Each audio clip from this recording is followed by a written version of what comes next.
shown is Mission Mokong X3M. Right, I want to do this video with the Nintendo Wii U soon to be released here in Europe. As I record this, it's the 17th of October 2012 and the Wii U is coming out on the 30th of November 2012 here in Europe, so we're about 6 weeks away and I'm getting really hyped for it as well. But I thought I'd do this video going over my top 10, my favourite top 10 games on the Nintendo Wii. Super Smash Bros. Brawl, from the obviously Smash Bros. Series of games. It's a beat 'em up, it's Nintendo characters into a beat 'em up, and it's the third game in the series. It was the first one to have an online mode, which was great, even though I tended to get my ass kicked a lot in the online mode. I'm not very good, obviously, when it comes to playing against human players. I can play against the CPU quite well, but I'd say my win to lose ratio online was probably something like 50-50 or 40-60 or something like that. My ninth place in my top 10 Wii games is actually a game that wasn't actually released in Europe. Or it wasn't actually released in the States either. It's Fatal Frame 4, or Project 04 as it would have been called if it did get released here. It was only released in Japan. Obviously I don't have a Japanese Wii, so people are probably wondering how did I play it. I did go and be a little bit of a bad boy and put the homebrew channel, soft modded my Wii with the homebrew channel, and there was a fan-made English translation patch for that game, Fatal Frame 4. So it only worked actually. In case anyone thinks I pirated the game, I didn't pirate the game. I imported an official retail disc from Japan, and the fan-made translation patch only worked with a retail disc. So I did buy a proper, disc of the game to play it with, and use the English translation patch obviously so I could understand it, and the homebrew channel so that I could play it on my European Wii. And I really enjoyed it. It was a great game. They did later go and release Project 02, or Fatal Frame 2, worldwide in Europe and in the States. And that I'm kind of a little bit disappointed that they never brought out Fatal Frame 4 here. I did get Project 02. It was a good game. I did enjoy it very much, the remake of Project 02. But in all honesty, Fatal Frame 4 was definitely the better of the two, and it's just a shame that fans of the series outside of Japan never got to properly play Fatal Frame 4, unless, like me, they imported it from Japan and used the fan-made English translation patch. Silent Hill Shattered Memories on my list in number 8th place. It was a great game, very nerve-wracking, very different as well. Again, it was a remake of the original Silent Hill game, but in this one, no guns, no weapons of any kind to save the character. The main character, who was actually a name I can't remember right now. I could look it up, but I'm too lazy. It's been a while since I played it. It's on my list of games to replay before the Wii U comes out. I'm currently playing another game that's on this list that I'm not going to mention now. I'll obviously mention when I get to it. But after that, I intend to replay Silent Hill Shattered Memories. It's a great game, and I replayed it through different times, a number of different times, to get all the different endings that were possible, with all the different choices you can make, and the way the game kind of psychologically evaluated the player depending on different things that the player looked at or did, or choices the player made within the game, and how it changed different things in NPC characters, changed their kind of personalities, or changed the environments in different ways. And I thought that was really good, and I really hope they do make another Shattered Memories style of Silent Hill game for the Wii U. Call of Duty Black Ops 1.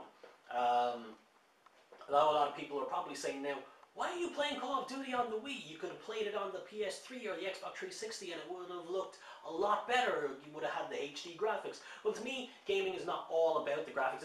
Graphics are good, it's nice to have pretty looking things on the TV, but gameplay and playability are more important to me than graphics. You can have a very good looking game. You can have a publisher or developer make a very good looking game, but just because it looks good doesn't mean that it plays good. And if it doesn't play good, then it's not fun to play. And for me, I'm not a big fan of first person shooters, because I never really got the dual analog. I never dual analog never really suited me. It never felt very precise. But on the Wii, you had the Wii Remote. Where is it? I don't have my Wii Remote with me at the moment. As a pointer, it's almost like using a mouse, and much more accurate. And I got a lot more enjoyment out of playing first-person games on my Wii than I ever did before. Now, I played first-person games on previous consoles, like the original Goldeneye on the N64. That was a good game. The Turok games on the N64 were good games. The Metroid games, Prime games on the GameCube, I enjoyed those as well. But any of the kind of war games, the Call of Duties back then, I never really enjoyed them too well because of the control setup. But on the Wii, with the Wii Remote and the pointer system, worked really well. And as well as all that, Call of Duty Black Ops on the Wii had a really good online system as well. And I had a lot of friends from in Europe. We had a little bit of a clan going on, and played with them a lot on Call of Duty Black Ops, and mostly on the obviously the multiplayer, the online. Everyone really only plays Call of Duty games for the online mode. No More Heroes. The first No More Heroes game I'm going to put on my list. I did think it was the better of the two No More Heroes games. No More Heroes 2 was good as well, but No More Heroes itself was definitely the better of the two. Better overworld in it. I love the art style, although they both have the same art style, but Travis Touchdown, great new character for video games. And the way the game progressed, and then coming up to the ending, and the game suddenly broke down the fourth wall, and that was, yes, it was done brilliantly, it was done seamlessly, and it was great. I enjoyed it. It was a good story, it was fun to play, and yeah, so that's No More Heroes number 6 on my list. Super Mario Galaxy. Again, the first one, I enjoyed the second one, but the first one I felt was the better of the two for me. I know a lot of people probably disagree with me. A lot of people will say that the second game, Super Mario Galaxy 2, was the better of the two. But personally, I enjoyed Mario Galaxy 1 a lot more. I definitely did a lot more in it. I can't fully remember, but I'm pretty sure I got all the stars. I 100%ed Super Mario Galaxy 1. Whereas Super Mario Galaxy 2, I only did the kind of bare minimum to get to the ending credits in Super Mario Galaxy 2. Super Mario Galaxy 2 felt a bit more of a chore for me to play, whereas it was enjoyable as well, but it felt like it was getting in the way of other games that I wanted to play. Whereas Super Mario Galaxy 1, I felt like I didn't want to play any other games while I had that than Super Mario Galaxy 1, whereas when I got Super Mario Galaxy 2, there were other games that I got before that I wanted to get back to, if you know what I mean. So I enjoyed Super Mario Galaxy 1 a lot more, and that's why that makes it on not top of my list, but number 5 on my list. Number 4 is actually a game that was 3 games in one. It's the Metroid Prime Trilogy collection of games. Now I couldn't really put Metroid Prime 3 on its own there. They released Metroid Prime 3 obviously, and then what was it, like 6 months later or something, they released a trilogy collection with the 2 GameCube games, Metroid Prime, Metroid Prime 2 Echoes, and Metroid Prime 3 Corruption, all on the one disc. And that's 3 great games all on one disc, and I didn't feel like I could put just simply Metroid Prime 3 on its own into my top 10 list of games. Obviously it was a good game, but here you have a disc with all 3 of them on the one disc, and obviously the 2 GameCube games updated slightly graphically and added Wii Remote controls, which really enhanced the gameplay of those 2 games. And obviously Metroid Prime 3 Corruption on its own was a great game, and it was obviously built from the ground up for the Nintendo Wii with the controls, and it had a great use of the motion controls of the pointer and the nunchuck, and it's a great trilogy, obviously on its own. It's one of my favorite series of games. Now, not just the single one of them, but Metroid Prime 2, and Metroid Prime 3. All 3 great games, so it was brilliant to have all 3 of them on one disc to get to replay, and to get to replay those 2 first games, in a different way with the Wii Remote. The Legend of Zelda Skyward Sword. Now I'll probably get a lot of comments again about this choice in the comments, obviously, on this video, because I know there's a lot of people that might disagree with me or might dislike Skyward Sword, but for me, Skyward Sword was definitely the better of the two Zelda games on the Wii U. Mainly for its use of controls. The Motion Plus controls I found worked really good. Granted, they took a while to get used to. A lot of people complain about them. They did take a while to get used to, but once you acclimatize yourself to them, they worked fine for me. I didn't have any major difficulties with the controls. And just the art style, the way the game was presented, the water painting look to the graphical style of the game was brilliant. It was great to look at. The only kind of major issues I would have had with it was the musical score of the game didn't quite hold up to previous Zelda games, but I enjoyed the game. I played it, and it is actually the game that I am currently replaying at the moment. As I mentioned, I'm replaying a load of Wii games in kind of build up to the Wii U, and currently I am playing again Legend of Zelda Skyward Sword. Monster Hunter 3 or Tri, or whichever way they wanted to pronounce it. Brilliant game, loved it. I spent loads of hours on this game. I spent over 800 hours on this game. That is no joke. A lot of people will probably say, you spent 800 hours playing a game? That's madness. It was madness, but I enjoyed it. Obviously, it was mostly played online. The online was brilliant. Just the whole way... it's my first Monster Hunter game, and I didn't know I would enjoy it as much as I did. I didn't realize, you know, you play the game and you play it online, especially online with friends, and you go through all the different monster quests, and you start building your weapons and building your armor, and then you start setting yourself goals. You know, I want to build this armor, but I need these materials, so let's go and hunt this monster so I can get these materials, build those weapons and armor from that, and then when you achieve all that, and then you go, I want to go and build this one next, which requires me to go and take on this monster a few times to get the materials I need. And, you know, granted, you end up fighting a lot of the same monsters over and over again, but it never gets it never gets too repetitive, because you're playing it online with friends and you're trying different things. You're trying new weapons, especially if you change weapon. Like when I first started playing, I'd use the sword and shield, and then when I switched from the sword and shield to the long sword, it's like playing a completely different game. And then again, from the long sword to the switch axe, which became one of my favorite weapons in the game. Again, it's completely different. It felt like playing a completely different game. It helped keep the game fresh, being able to change the weapon type and the different weapon types. And then there's also the lance, which I wasn't really too good at, and the hammer, which I was terrible at, and the great sword, which I was pretty alright with. But my favorites were the sword and shield, the long sword, and especially the switch axe. Oh, and the bow gun as well. I did a bit of bow gunning towards the end of my play as well, and that was like playing, as I said, a completely different game once you start going into the bow gunning. And it's getting a update, Monster Hunter 3 Ultimate, for the Nintendo Wii U, which is going to be out in March, so I'm really looking forward to that. I'll probably end up sinking another 800 hours into that game as well.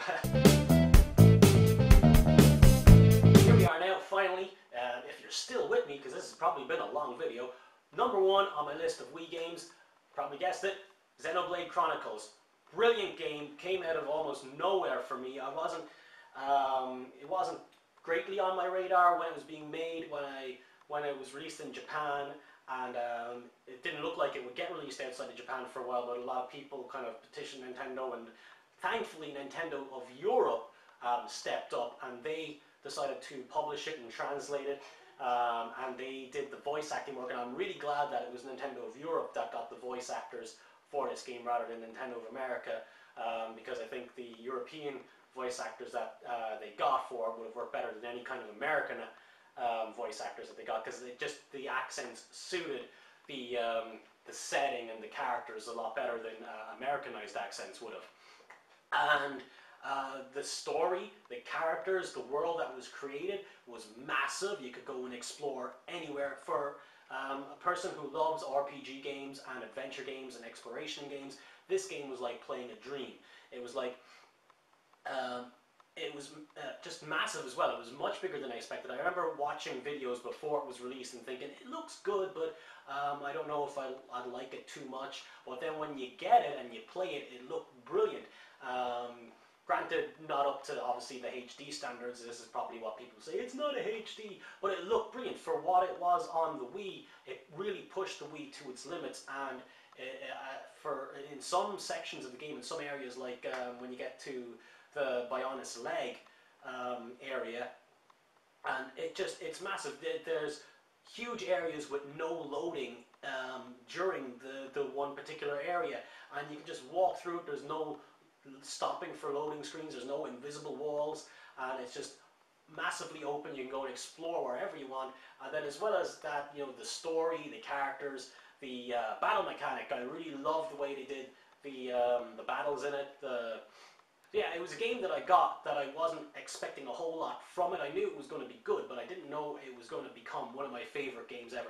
Like the amount of side quests that you can do in it as well. I actually ended up, as I progressed through the story of the game, I kind of hold off, even though I wanted to see what was going to happen next in the story, I kind of hold off progressing to the next part of the story, kind of just tidy up all my side quests that I had built up and get them all out of the way and done first, because I didn't want to finish the game too quickly, because I was enjoying the world that the game created and the characters that the game had, and I was enjoying, you know, interacting with that world.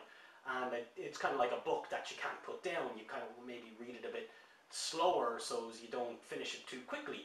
And even when I got up to right up to the last boss, there's this point of no return where if you go past there, you can't save. So I saved I copied my save file just before that point of no return, so I could actually continue going back, and I did every side quest that I could find available to me.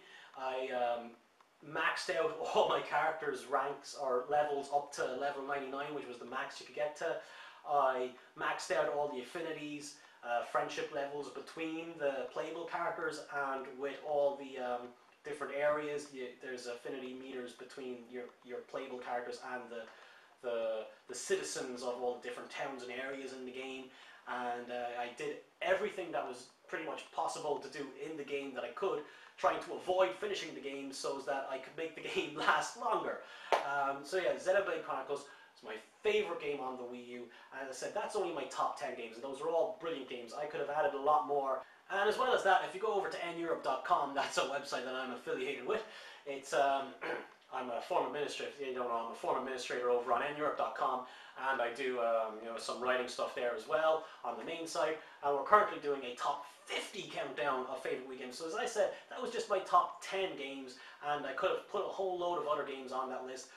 We were originally going to do a top 25 list of Wii games, but we got the voting done from our forum members and our readers, and we just ended up with a massive list of more than 50 games. And because there was just so many great games on the list, we decided instead of just doing a top 25, because we'd end up losing out on another 25 or great games, we didn't want to do like an arbitrary number like top 62 or whatever it was that was ended up on the, you know, total list of games that were voted for.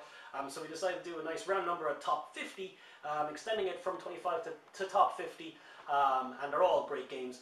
As I record this, we're kind of in the middle of the countdown. We're, you know, updating the feature 10 games at a time, starting from number 50 to 41, and then 40 to 31, and next week will be 30 to 21, and so forth.